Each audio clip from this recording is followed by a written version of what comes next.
Ladies and gentlemen, welcome to the afternoon session of the opening day today, the 11th of September, 1893.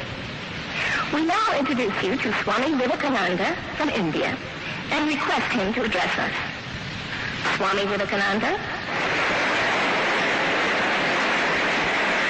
Sisters and brothers of America,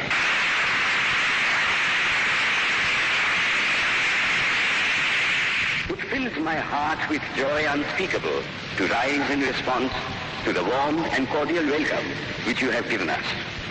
I thank you in the name of the most ancient order of monks in the world. I thank you in the name of the mother of religions. And I thank you in the name of the millions and millions of Hindu people of all classes and sects. My thanks also to some of the speakers on this platform who, referring to the delegates from the Orient, have told you that these men from far-off nations may well claim the honor of bearing to different lands the idea of toleration. I am proud to belong to a religion which has taught the world both tolerance and universal acceptance. We believe not only in universal toleration, but we accept all religions as true. I am proud to belong to a nation which has sheltered the persecuted and the refugees of all religions and all nations of the earth.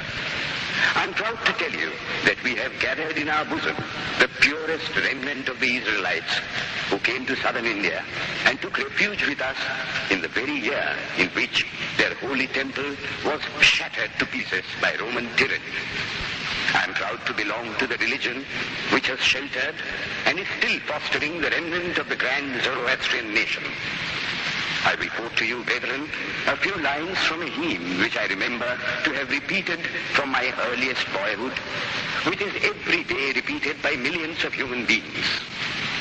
As the different streams, having their sources in different places, all mingle their water in the sea, so, O Lord, the different paths which men take through different tendencies, various though they appear, crooked or straight, all lead to Thee. The present convention, which is one of the most august assemblies ever held, is in itself a vindication, a declaration to the world of the wonderful doctrine preached in the Gita.